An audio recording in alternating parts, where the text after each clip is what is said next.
we have a short time together today, and I thought that we would just, look at what I think to be probably the showcase. Well, the shofar service, I suppose, is the sort of showcase of Rosh Hashanah. But I thought we would take some time today to look at one of the beloved prayers of the Machzor, the Avinu Malkeinu. So if you have your Machzor in front of you, we're going to turn to page 184. Does anybody, I see everybody looking down, so I'm going to ask the question, if everybody that's on the screen have a Machzor? Yes, all right. Then I'm not going to bother to share the screen, because then if anybody wants to watch this later, all they're going to see is a page. So for those of you that are watching this later at home, we are on page 184, Avinu Malkeinu. So I actually, to sort of get in the mood for the high holidays, I do, and this surprises me, even myself, I do tend to listen to some of our liturgical music in advance, mostly our CD that the cantor has recorded from our own choir, which I absolutely adore. But every once in a while, over the years, people have sent me YouTubes of people singing Avinu Malkeinu, probably the most famously when Barbara Streisand recorded it several years ago. If you have any interest in listening to it, it's quite beautiful. I think she recorded it, if I'm correct, at the synagogue in Budapest, and it's really quite beautiful. But over the years, I've also been sent YouTubes of other people that doing Avinu Malkeinu, and some from the Sephardic tradition. And what is actually, I find quite surprising, is that whether you are Ashkenazi or whether you are Sephardi, the only Avinu Malkeinu the Avinu Malkeinu that's most popular recorded is the tune that I think that we all know and love, Avinu Malkeinu. And what I find very interesting about that is that, I mean, we do have the other tune, right? We have the more famous Janowski tune that the cantor and the choir do, and then after they do that, we do a round of the old-fashioned Avinu Malkeinu that we all know and love. So what's sort of fascinating to me is that out of, in so many, there are many times where there are tunes that are very different. And if you go to a Sephardic congregation, you wouldn't recognize the tune, and they wouldn't recognize an Ashkenazi tune. But sort of the universalism of that tune, which sort of, everybody, people that grew up in almost any synagogue have sort of a nostalgic remembrance of that tune from their childhood, and sort of the universal nature of that. So in any congregation that you go into on the high holidays, this Avinu Malkeinu is really sort of the probably one of the most recognized prayer of the high holiday season. Of course, the interesting thing is we do not sing it if Rosh Hashanah, we don't say it or sing it if Rosh Hashanah falls on a Shabbat. And actually, we don't know why. People always ask me, why don't we do it? And the answer is, I don't know why. I don't know why we don't do it, because it says in the Machzor that we don't do it. Probably the reason is that we're asking God for a lot of things. And it's considered, there are other prayers where we ask God for things that we don't say on Shabbat, because it's not considered nice to come with our long lists of requests. Like, God should be able to rest on Shabbat too, and we shouldn't come with a long list of all the things we want. It's not consistent, right?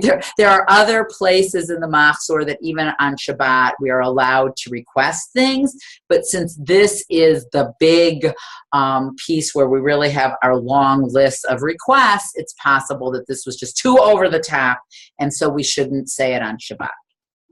So we're going to look together at the prayer. And one of the things that's pointed out is the refrain, right? In the refrain, we say, if you look at the bottom of the page, Avinu Malkeinu, graciously answer us, although we are without merits, deal with us charitably, and lovingly save us. So I'm actually unmute everybody. So I want to ask, so if you look, and we're going to discuss this, where does this come in the prayer? right? The refrain, graciously answer us, although we are without merits, deal with us charitably. Where, you can see it's not a trick question. Where does this come in the prayer? At the end. So people have sort of noticed that it makes it very odd because we come with a long list. Like, you might want to lead with that, right? You might think, if you're, trying to soften up God a little bit and come with this, with this request for asking for God to deal with you graciously, that you might want to start with that, as opposed to starting with the idea where we start with, Avinu Malkeinu, we have sinned before you. That's the opening line. Avinu Malkeinu, we have sinned before you. We're like leading, and maybe that's a good thing, right? We're leading with the issue, right? We're leading with the issue, which is, we're not asking for you to be gracious because we've done all here's our list of all the wonderful things we've done and why we're going to make this case why we think you should deal graciously with you. We're going to lead with the fact that we really have nothing good to say about ourselves. Now, I shared this last year at the high holidays, and I've been obviously in my preparation for the high holidays. I've been thinking about this a lot. One of the struggles, I think, that Jews in general have in the modern age, and I think it spills over then into rabbis figuring out what to talk about on the high holidays, is that the Machzor, our high holiday prayer book, is really bleak. It takes a very bleak view of human nature, and it sets up a theology which is actually very medieval in nature. And, you could imagine why Jews of the Middle Ages would have a fairly bleak theology. Life was pretty horrible. But the theology of the Machzor is, we're all sinners. There isn't a lot. We're not even going to bother trying to say anything good about ourselves. And we are desperate for God to show us mercy and kindness, in spite of the fact that we have really nothing good to say about ourselves at all. Now, if you were a more traditional Jew, and you spent, your entire year involved in Jewish life, you would be offered a whole sort of, smorgasbord of other Jewish opportunities and other different ways of looking at the world. And you would celebrate things that were quite joyous, and you would celebrate other things that were more celebratory in nature. There's a very famous story in the world of Jewish educators Jewish educator who actually was in Chicago by the name of Shraga Aryan. Many people that grew up in this community knew him and loved him. And he was asked, if he could give Jewish people one Jewish experience, what would it be? And he said, I would bring them to synagogue on Simchat Torah and hand them a Torah and tell them to dance. So on high holidays, we have, 800 of our congregants in a room talking about Avinu Malkeinu, we've sinned before you. And on Simchat Torah, depending if it's on a weekend, or a weeknight, we're lucky if we have, a tenth of that crowd. So the way it sort of skews the way we look at Jewish life is, it's always interesting to me that when people, let's say their son or daughter is interdating, and they want to bring them to synagogue to show them what is important about Jewish life, they bring them to Yom Kippur. They'd be much better off bringing them to Simchat Torah or to Purim or even a Pesach Seder, where the theology is, you freed us and yay and thank you. You'd have a much more holistic view of Judaism than many Jews who the only theology, the only liturgy that they're familiar with is this liturgy. So it was never meant to be the be-all and end-all of Jewish liturgical existence.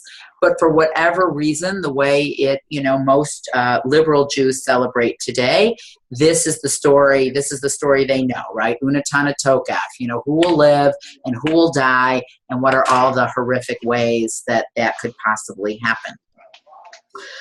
So But it also, at the same time, offers a theology with a sense that God is actually paying attention. That this theology tells us that God is looking, God is paying attention, God is recording every deed.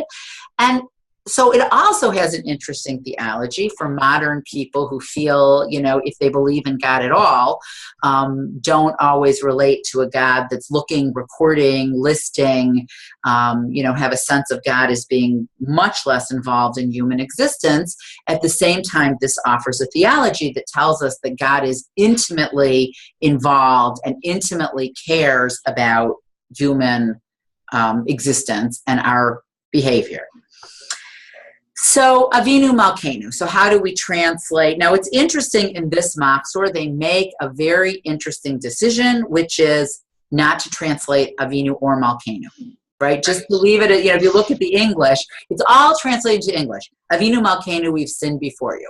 So probably most of us have a sense of what that means. But let's say you are this non-Jewish boyfriend or girlfriend who's showing up for the high holidays. Finally, the rabbi is going to offer an English reading, because we always read this in English, so because it's so meaningful and so powerful. And let's read together in the English, Avinu Malkeinu. So maybe somebody will lean over to you and say, this doesn't seem like English to me. So what's Avinu? What's the translation of Avinu?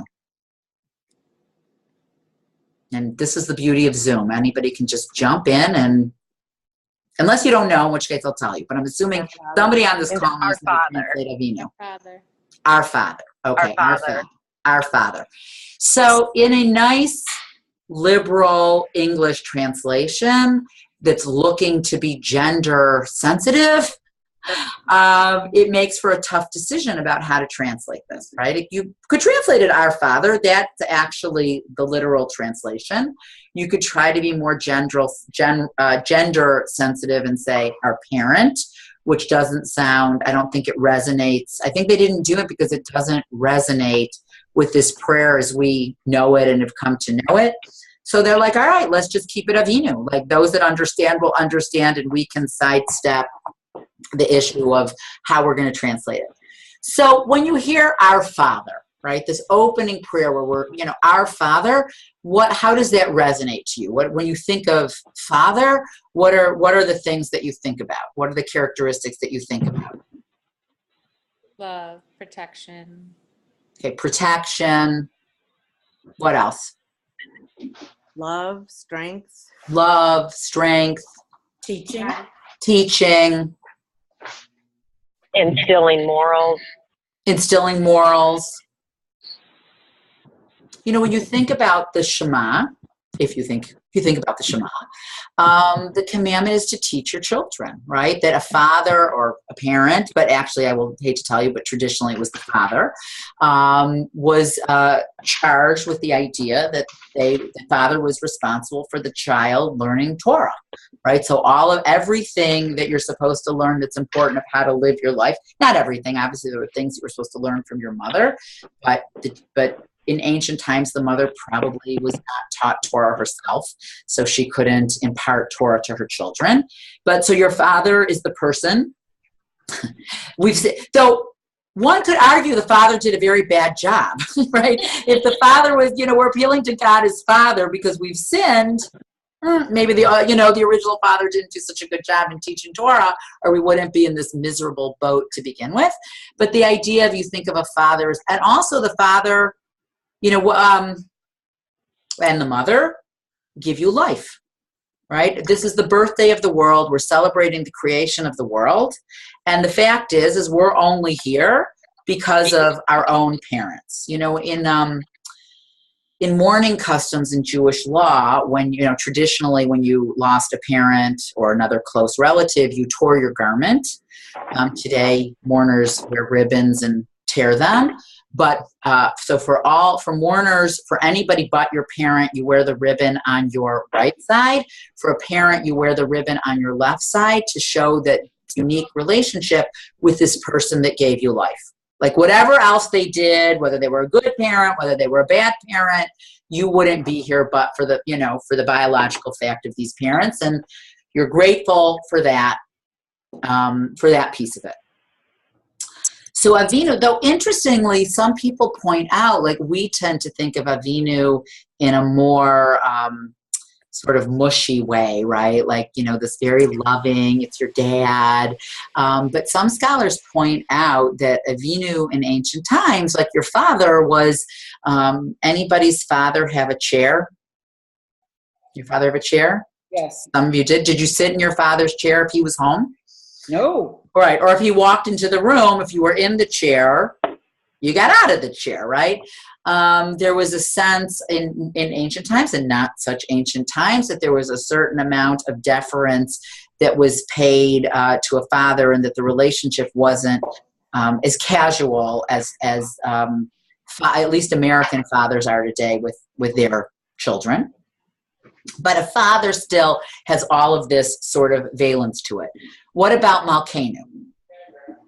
What is a melech? King. A king. So what's different? What is the kind of relationship that a person has with a king? Fear. Subservient, fear. Respectful. I'm sorry, respectful. There's a whole protocol, right? If you should visit the king, or maybe we've seen from England our whole lives the queen, there's a certain way of formality, of a protocol, of how you would Different. We talked about father as a protector, and ideally it's in some ways a father is a protector, but really if you want to have a real protector, somebody that has the ultimate power, it's really the king.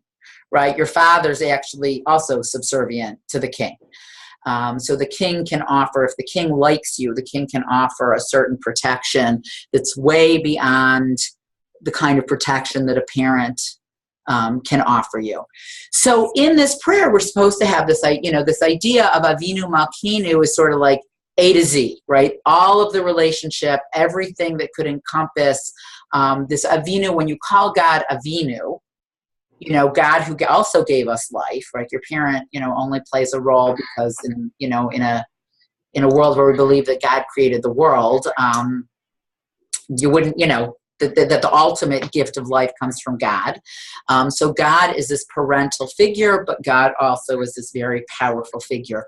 One of the themes of the high holidays is God is king. And there are other places in the Machzor. We have in the Musaf section of the Amidah, we have a section called Malchuyot, where we declare God's kingship. That Rosh Hashanah is seen as really a coronation ceremony. That it's, that the Israelites or the Jewish people are declaring that God is our king. And that is a huge theme in Judaism, right? That God is our king as opposed to any earthly king. And if you think about some of the music, one of the refrains of the high holiday time, and I should have had the cantor on the call to actually, I can't believe I'm recording my voice doing this, but when I sing this, you might not be able to come up with this yourself, but when I sing this, hopefully it'll be familiar. Da da da da da da da da da da da da. Da, da. That runs through all of the liturgy of the high holidays. It's really formal. It's different than any of our Shabbat tunes, especially now that we've revamped every single tune on Shabbat morning. It's supposed to have a sense of grandeur, right? Like if you were, like pomp and circumstance, right? There are certain ceremonies that have certain tunes, have a sense of grandeur to it. And so and then it's part of the theme that runs through the high holidays.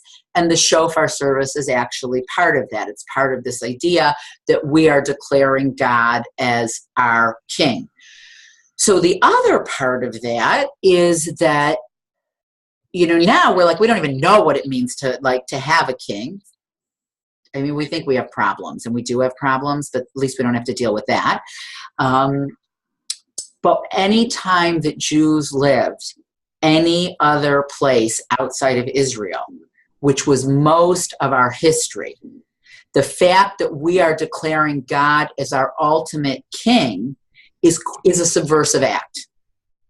Right now we have a whole, what does it mean to be king? And we don't even relate to this kind of language. And, we're modern and we don't relate to God as king. And we forget that through most of Jewish history, that we were saying God was king, not Pharaoh. Right? God was king and not the emperor. God was king and not the king of Spain. And that was incredibly subversive, that we were pledging, that Jews were pledging their loyalty to someone other than the ruler, who through most of history thought they believed that they were ruling because of divine will. Right? They were either thought themselves to be divine, or thought that they were ruling because God wanted them to rule, and that Judaism was saying, I may have to answer to you. I may have to follow the laws of the kingdom where I live in order to be safe, but my allegiance is not with you. My allegiance is with the King of Kings, the only real king, our God. Rabbi? Yes. But you know what? I don't even understand, why does it have to be that God equals king or is called king? I think it would be better if it was omitted and God is God. I think through most of history, it was considered the biggest compliment you could give somebody, right? Like, in human beings, they knew the ultimate ruler to be one person, like a czar. Right? The czar was the ultimate ruler. The czar had ultimate control. And our liturgy said, nope. Right? There's, we're going to take the highest office, the most powerful office, the one that everybody owes allegiance to. And we're going to say, nope, that belongs to God. So today it's hard to relate to, right? We don't know from a king. Thank God we didn't change all the liturgy to say president, because then we'd have a whole other issue in our hands that would be, politically problematic. I haven't done this in a long time, but I used to do this with kids where I would say, we would talk about God language, because there is, if you go through let's say the Siddur, for example, there are so many ways that God is referred to. God is referred to as king. God is referred to as the compassionate one. God is referred to as the rock. There are so many choices, I think, because of the fact that, human beings experience different aspects of God and relate in different ways. And our liturgy is allowed for many, many, many different ways. But I've asked kids, like, if you were writing your own prayer, what would be the word that would speak to you? And my two favorite is, one said coach, like somebody that, is there to teach you, to encourage you, to push you to be your best, to train you. A coach can be a very loving relationship, but a coach could also be a very tough relationship, right? Who says, run X number more laps. One of the young adults that I taught once said, God is a therapist. Right? Doesn't say a lot, right? Doesn't say a lot. You're on that, you're in the chair, you're doing a lot of talking, but through talking, you begin to see yourself, in a deeper way as you are.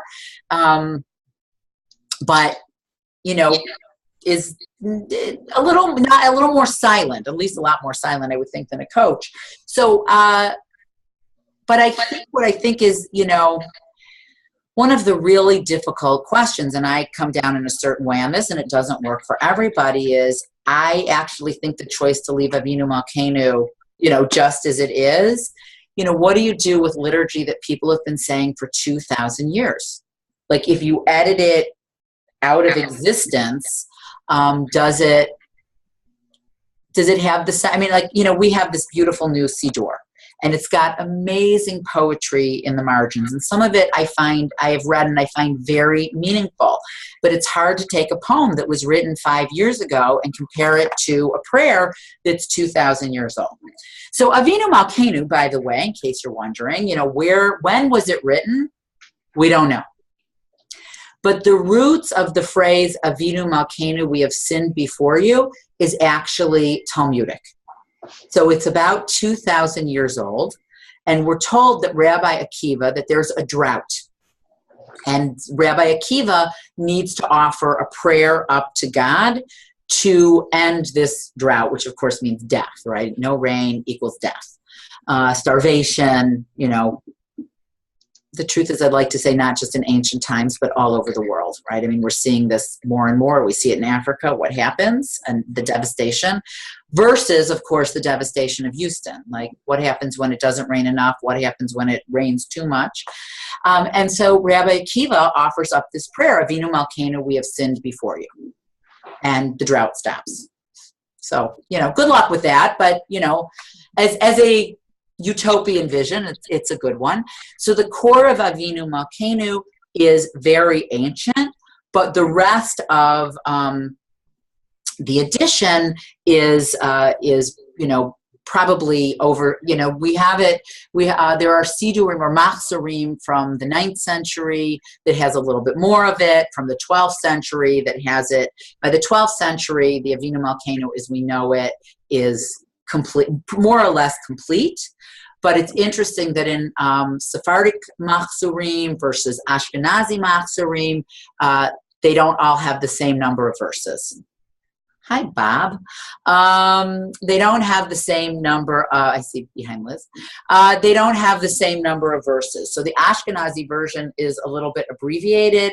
The Sephardic version is a little bit bigger, but it's basically the same frame and the same list. So, Avinu Malkeinu, we have sinned before you. Avinu Malkeinu, we have no sovereign but you. Avinu Malkeinu, help us to return to you fully repentant. Avinu Malkeinu, grant us a good new year. I feel like this list is so beautiful and it's so poignant, right? It's so beautiful and it's so poignant. Like, what do we, I always think about the end of when I read this about, help us to repent, right? Help us to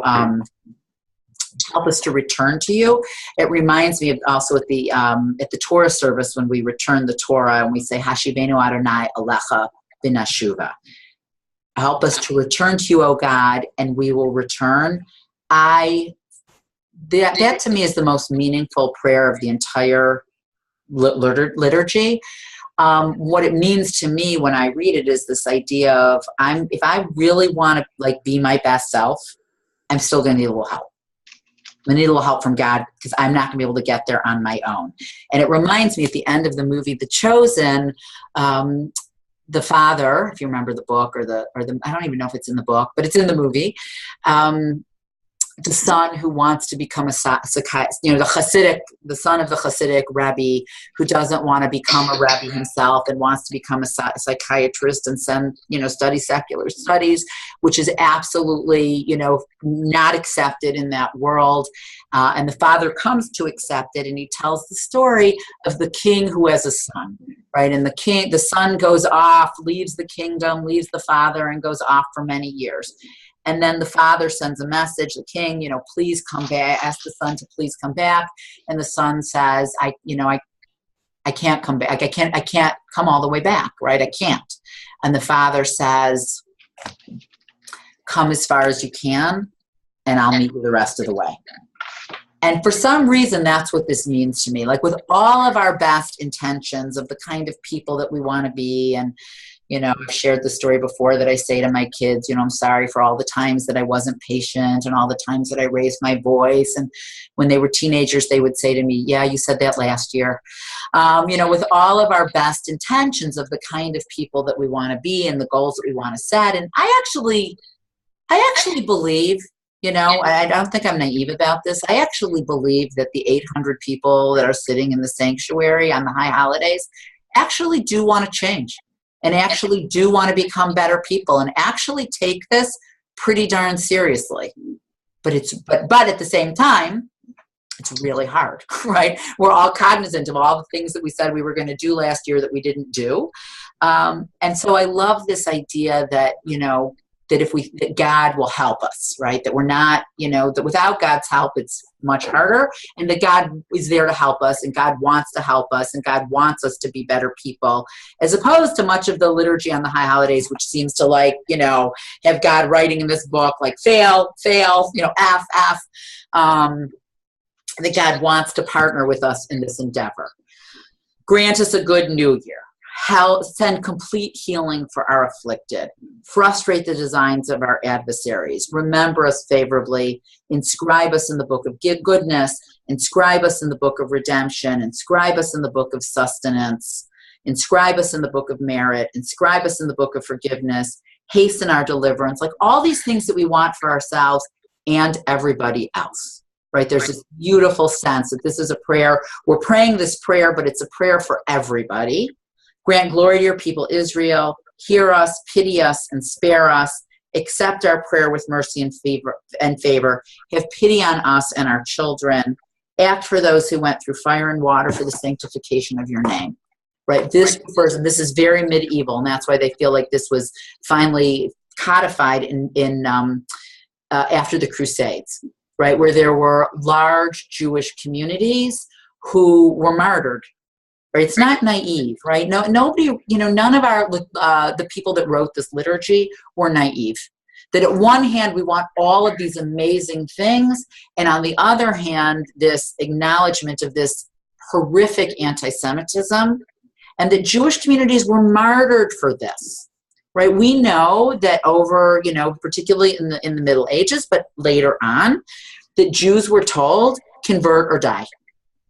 Now in Spain, the Jews went underground, right? They pretended to convert, they went underground, and they continued secretly to maintain their Jewish identity.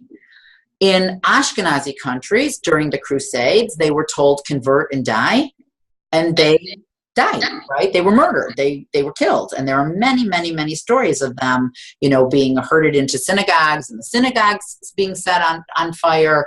There are stories of people killing their children before their children could be killed and then killing themselves. So there's not a naivete in any of this. I've been thinking, obviously, as you can imagine, I get very sermonic at this time of year and thinking about what I want to say and thinking a lot about what Judaism has to offer us during hard times. I'm operating under the assumption that the majority of the congregation is just anxious and dumbfounded, compared to where we were a year ago to where our country is today. Can't speak for everybody, but most of us are fairly dumbfounded or can't stop ranting every single day. So I keep thinking, Judaism has a long history of offering help and comfort and optimism to Jewish communities throughout most of our history. And then, of course, when you compare it to that, what we're going through is a cakewalk. So there is this recognition that with God, you're our sovereign, and God save us, juxtaposed to these communities of people that are being, slaughtered. Act for your sake, if not for ours, and then, of course, graciously answer us, although we are without merits. Like, do it not because, we necessarily deserve it. We probably don't deserve it, but do it because we have a relationship, and you're our Father, and you're our King. And just as a father would want to spare his children, and just as a king would want to spare his subjects. And then, of course, on Yom Kippur, we ask God, at Nila to seal, now we're asking God to remember, and then we're asking God, to seal us into this book of remembrance. So with that, I'm just going to end. We have a couple minutes if anybody has any questions or any comments about the prayer, or anything else about High Holiday Liturgy.